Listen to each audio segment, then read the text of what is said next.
More cocoa. More cocoa! Lord So-So, we won. We really showed them. That's right, you guys. Number 83 has been revealed. He's in 83rd place. We're starting off with Xu Zhu, the big man of Yan Province himself. Hope you guys enjoy.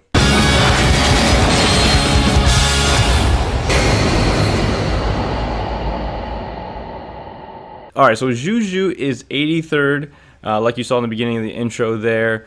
This is where the real rankings start to come into play. The first 7 that I did were all new characters, so the rankings didn't count, and they were not part of the polls that were previously used to rank this selection.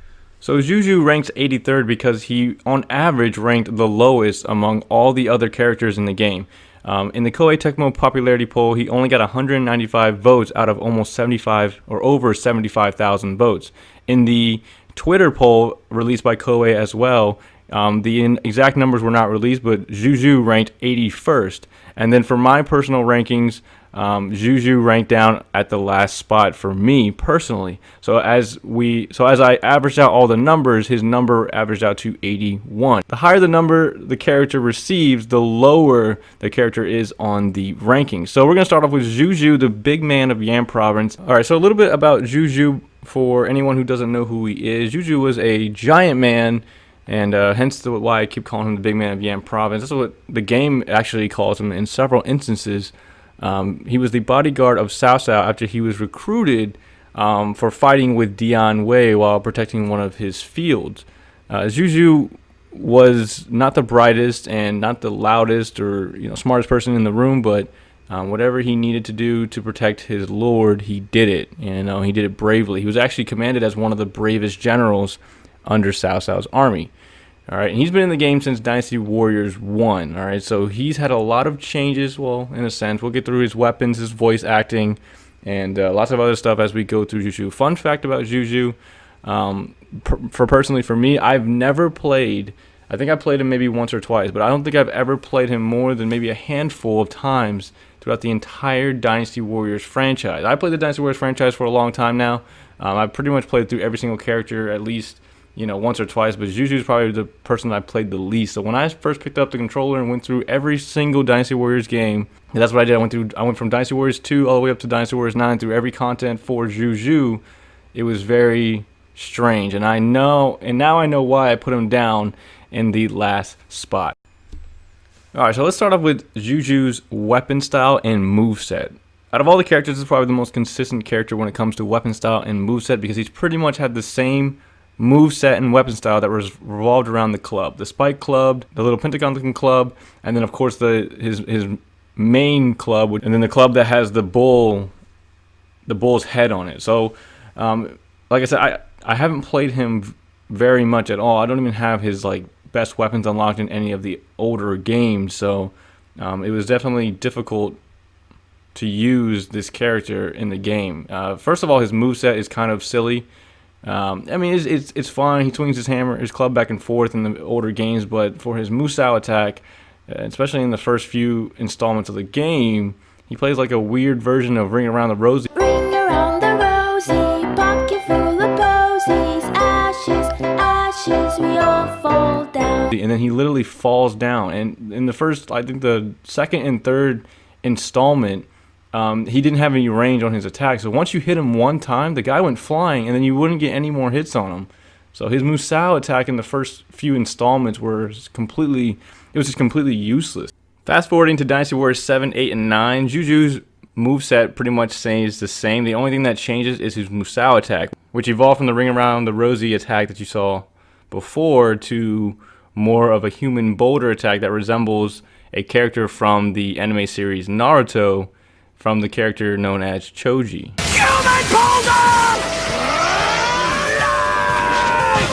But other than that, his moveset and weapon style stays pretty consistent throughout the entire Dynasty Warriors series. As I played through his character from Dynasty Warriors 2 to Dynasty Warriors 9, his moveset was pretty familiar going from each game, and I didn't have to get used to him doing anything too new, except for maybe his special attack. Not his Musou, but his special attack in Dynasty Warriors 9. It's a little uncontrollable, but other than that, I mean, everything remains pretty much the same.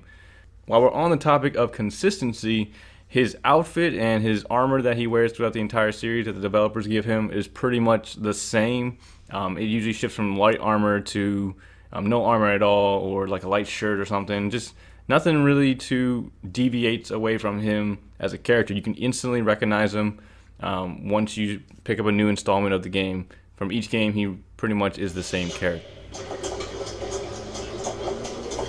Is that it? The line of people who are following Liu Bei? Wow! It's like a river! I'm Xu Zhu.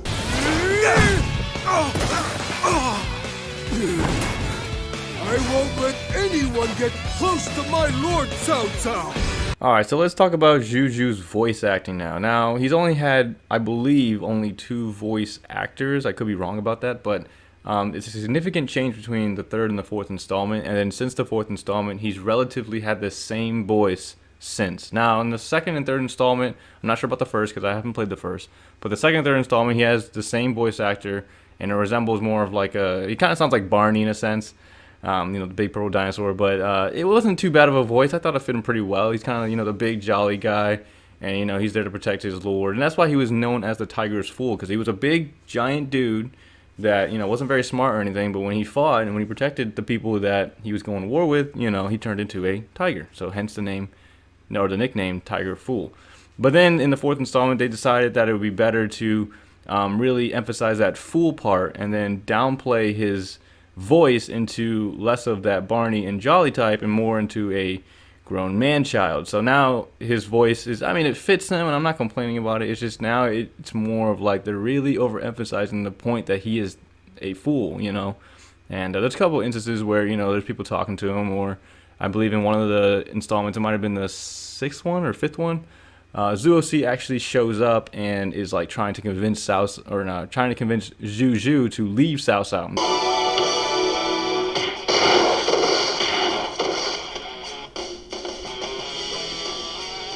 Huh? Who's that?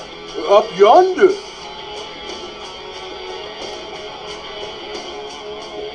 Am I of interest to you, innocent child? Cao Cao's designs lead only to chaos. Why fight for him? Huh? What are you saying? He just doesn't understand, and he's like, huh? He's like, what? And I think that's where the voice kind of came from. Now, it could be different voice actors from the 4th installment. I'm sure it is, but whoever's playing that, it's relatively the same throughout the entire series. I don't really notice a difference in the voice acting from the 4th installment, but voice acting is fine. I prefer the 2nd and 3rd installment voice over the one that he has now, but it fits him just fine. I can't complain too much about it. I just really wish they wouldn't overemphasize the whole, he's not smart thing. That's what it kind of comes across, and that's probably why he didn't do too well on the popularity polls. His weapons aren't that great. His moveset eventually got better, but, originally it wasn't that great. And then, his voice, he sounds like a man-child. He sounds like he's a little kid in a giant person's body. So, and it also doesn't help when he has this blank, emotionless face when sometimes he's being talked to. I think perhaps it is better this way. Huh? Bro, look at his face. Look at his face. Looking like something from The Grudge. But yeah, that's the emotionless face that Xu Zhu has every time he doesn't understand something. And in Dynasty Warriors 3, they had a hard time with the graphics, so quite the nightmare. But anyways, first of all, I want to say, if you made it this far and you notice the audio is a little wonky on some of the older games, that's because I had to use a different technique to record the audio for that, because when I was capturing it with my Elgato game catcher from the old, PlayStation, I guess the converter did not like what it was hearing, and instead, what the audio came out to be for the files was this. So what I had to do was use my microphone and place it right next to the speaker of the TV, so to get the audio for the older games. So I apologize for that, and I hope maybe I can get a better converter at some point, or we'll just have to deal with it and do the best we can. But anyways, let's talk about Xu Zhu's relationship with other officers on the blue team, on the in the Wei Kingdom. So he only has really two major relationships, and that's with Cao Cao and Dian Wei. Cao Cao is the leader of the Wei Kingdom, and then Dian Wei is the other bodyguard for Cao Cao. So many of Xu Zhu's cutscenes revolve around him protecting Cao Cao in the Battle of Tong Gate. So when Ma Chao charges at Cao Cao, Xu Zhu is always there to stop him.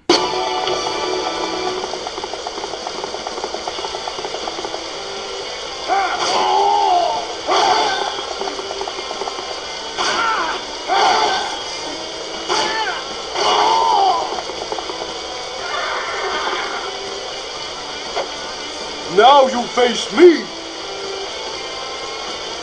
You must be an evil man if you're trying to kill Lord Cao Cao!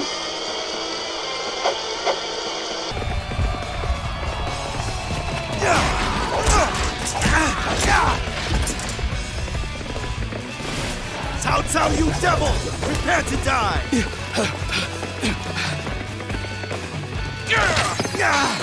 No! My lord!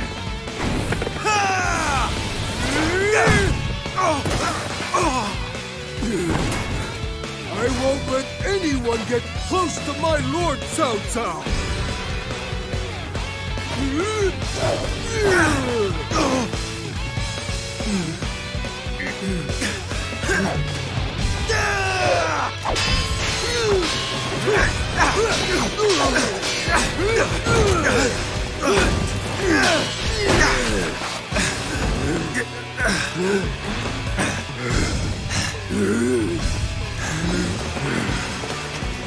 So those two clips were from Dynasty Warriors 5 and Dynasty Warriors 7 respectively, both battles of Tong Gate.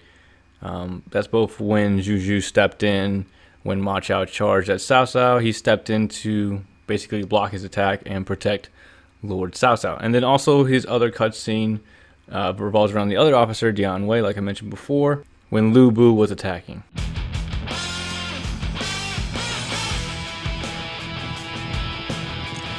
Lu Bu. He's here already. Leave it to me!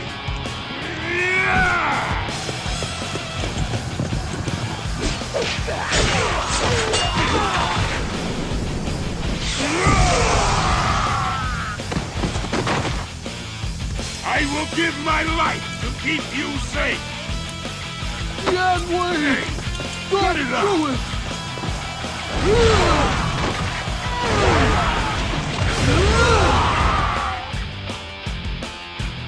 You and I have to stay alive. We're dead. We can't protect our lord.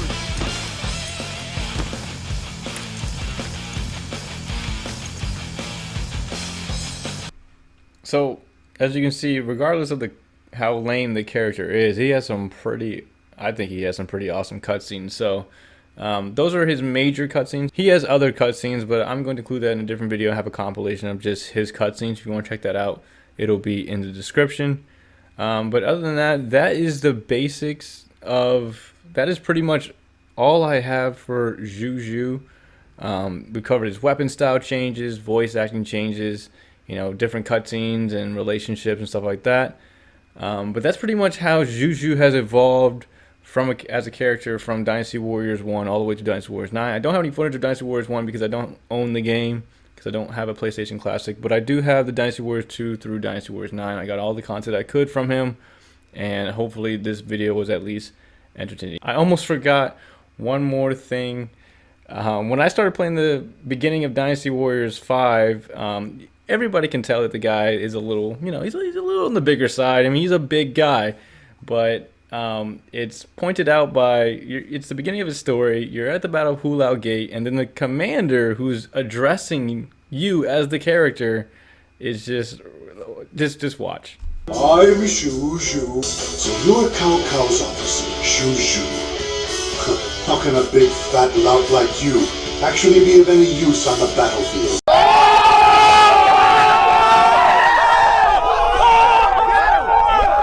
Like, damn, Yuan Shao, you didn't need to do him like that. Like, when I first played through, like I said, I don't play Xu Zhu very often. I think I played him maybe once or twice. And so when I first played through his story, there's no need to call the man out like that.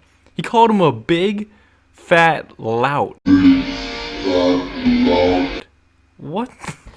He said he was no use on the battlefield. That's just, okay, yeah. But anyway, guys, that's pretty much all I have for Xu Zhu. He is the lowest ranking character in the game on average as of right now. And we're going to continue with the list to see who's going to be next. Number 82 is going to be coming up next. I'm excited to do his or hers video next. This was a lot of fun for me. Hope you guys enjoyed it.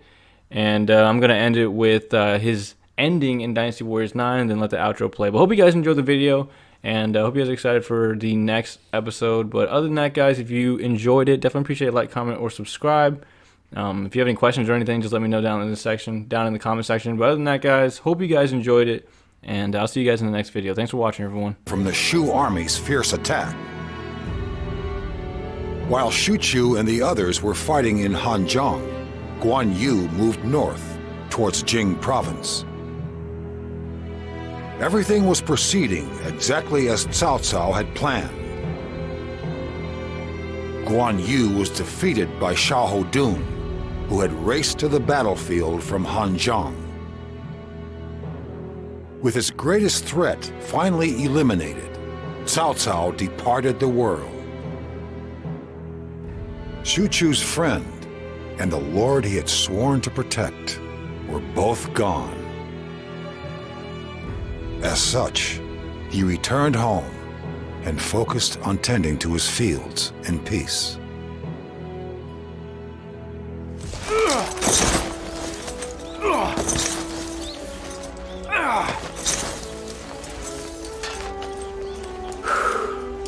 This is excellent weather.